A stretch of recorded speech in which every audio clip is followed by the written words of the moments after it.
13 WMAZ Morning starts now.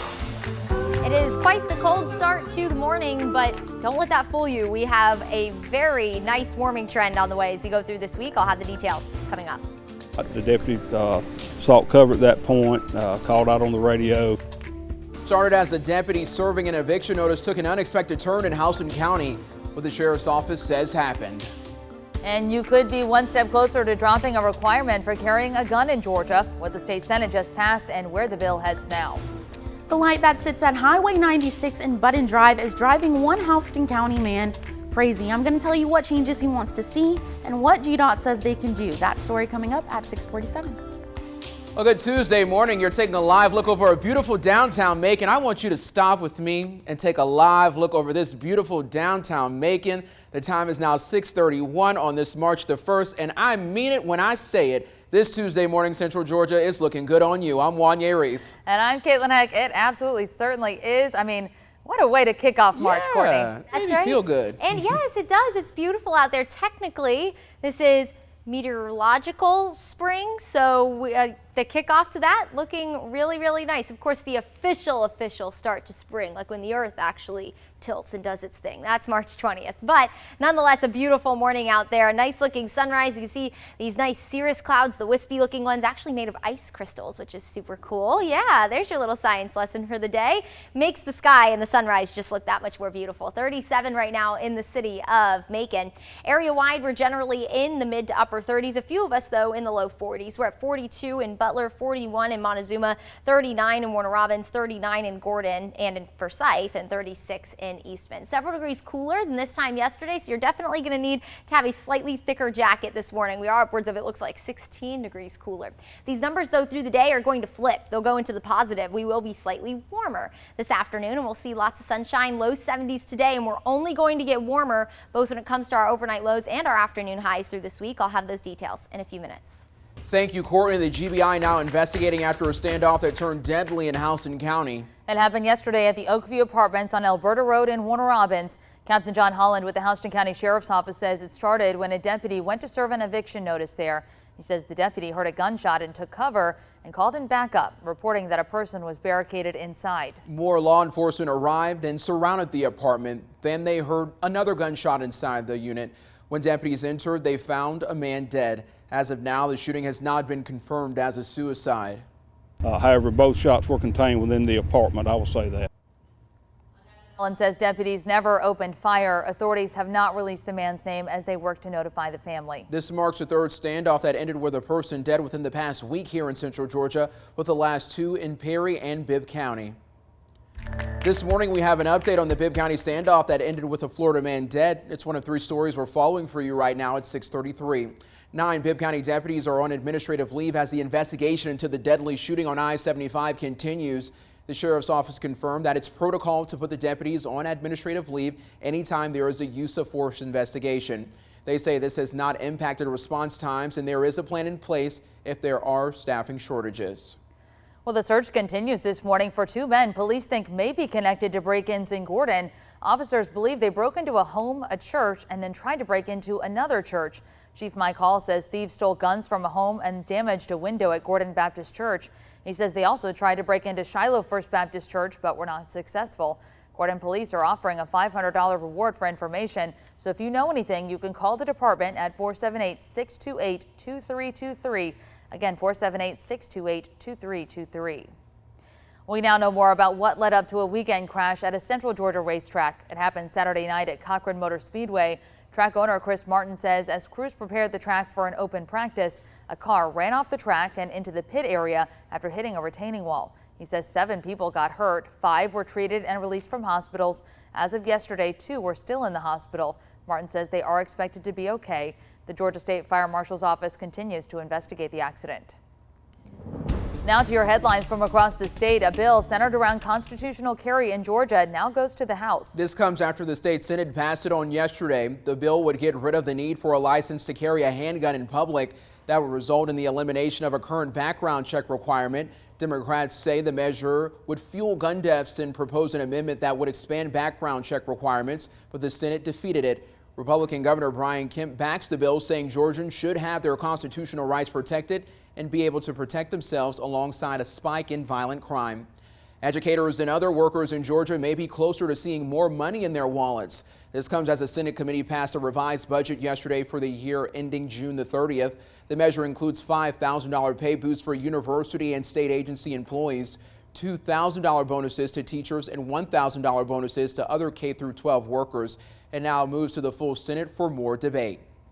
Georgia Labor Commissioner Mark Butler says he will not seek a fourth term overseeing the state's unemployment and job search system. He made that announcement yesterday. Butler says he's leaving politics to, quote, concentrate on family and new opportunities. Starting this summer, a familiar face in the Emerald City will take on a new role as Dublin City School Safety Director. Last week, the district announced they hired retiring Dublin Police Chief Tim Chapman. Now we're hearing from Chapman as he prepares for his new role. And he says with this new role as safety director for the school system, he wants to be able to sow into the community just the way the community sowed into him. Chapman served the past 5 years as the city of Dublin's first black police chief. Before that, he worked for the GBI for 22 years as a special agent. He says he's looking forward to this new role as a mentor for young people.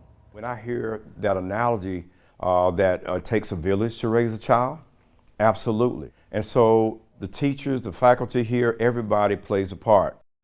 During his time as police chief, he created the Transformers program that used education to encourage change in the Dublin community. Chapman says now his focus includes creating a fun and safe learning environment for the students. He also wants to help teachers pick up new problem-solving tactics. He'll start that new role in July. Speaking of education, that is what the Otis Redding Foundation plans to talk about today. The foundation says they'll make an announcement that will impact Macon's downtown development efforts and the future of fine arts education. They'll hold a press conference on the corner of Cotton Avenue and Cherry Street at 11 this morning. We'll update you on air and online as we learn more. And progress and plans for the future, that will be the topic this morning as Robins Air Force Base holds its 2022 State of the Base. Base leaders will meet at the Kerry Martin Conference Center for it. The annual event serves as a platform for mission partners at Robins to share their priorities and the base's economic impact on the community. That happens at 11:30 this morning.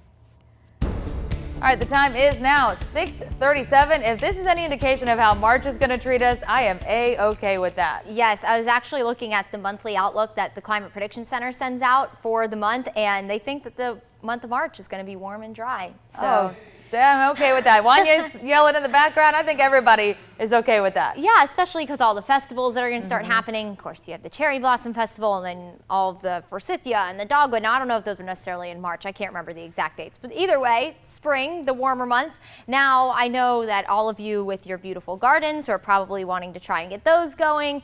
That might require a little extra work if the rain isn't offering you any kind of water for your garden. So just something to think about. Now, of course, it's just an outlook.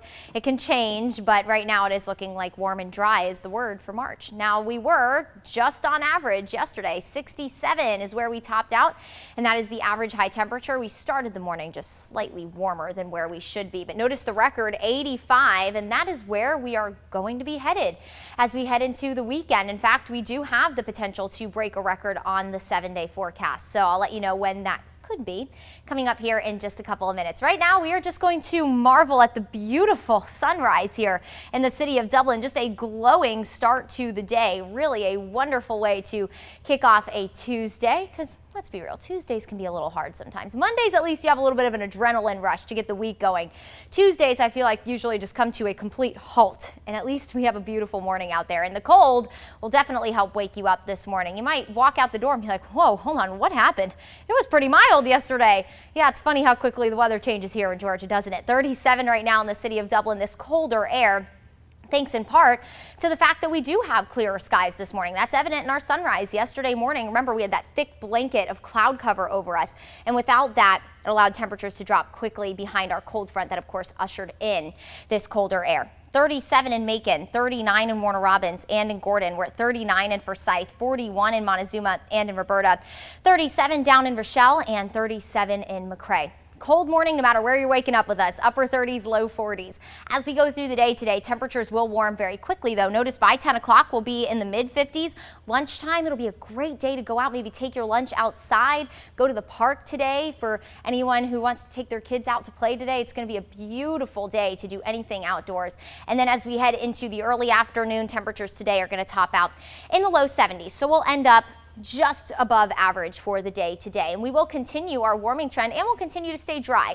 Not only at the surface do we have the ingredients in play to stay dry and warm, but also in the upper levels of the atmosphere. Very important to our forecast, especially when it comes to how deep that cold layer of air is that's going to spill in. So for the next few days, ridge of high pressure is going to be in control. What this does is almost create a bubble around us. And within that bubble, you just have a lot of warm air. So high pressure is sinking air. When air sinks, it warms, and that's going to allow for our warming trend over the next few days. We're also going to have a warm front. You can see right here how warm it is up towards the Midwest, towards Illinois. That is because a warm front ahead of this cold front is starting to lift. So I guess the easiest way to put it, at the surface and in the upper levels, there's ingredients for us to get warmer. But this is also going to help block any kind of cold air from moving in along that front. Now, as we head into the start of next week, here's Tuesday, you can see very cold air spilling into parts of the plains and into the Midwest. We could start to break this ridge of high pressure down, and that could allow for some cooler air maybe by the middle of next week. It's just too soon to tell about that. Now, in the meantime, of course, we're going to be warm. In fact, it does look like Monday we are on track to break a record, the record of 84 set back in 1956 for that day, and I have us at 85 degrees. As long as that ridge of high pressure does maintain control, not only are we warm, but we're also dry, and we'll see lots of sunshine this week. Really so much opportunity to get out and enjoy the weather because it's going to be stunning. We'll be near 80 Friday, mid 80s Sunday. If we do have a rain chance return to the forecast, it does look to be by Monday of next week. Before we go to break, we want to remind you that we're continuing the celebration party here at 13. We want to see birthdays and anniversaries, but we also want to celebrate the little wins that feel really big. So send us a photo of the A that your child made on a test, the promotion you earned at work. Whatever you're celebrating, we want to celebrate too. Yes, so text a picture to us at 478-752-1309. It's right there on your screen. Send that text 752-1309. And on Fridays, we are continuing to share your photos so we can all celebrate together right here on 13 WMAC Morning. We're back with more of your stories and news after this.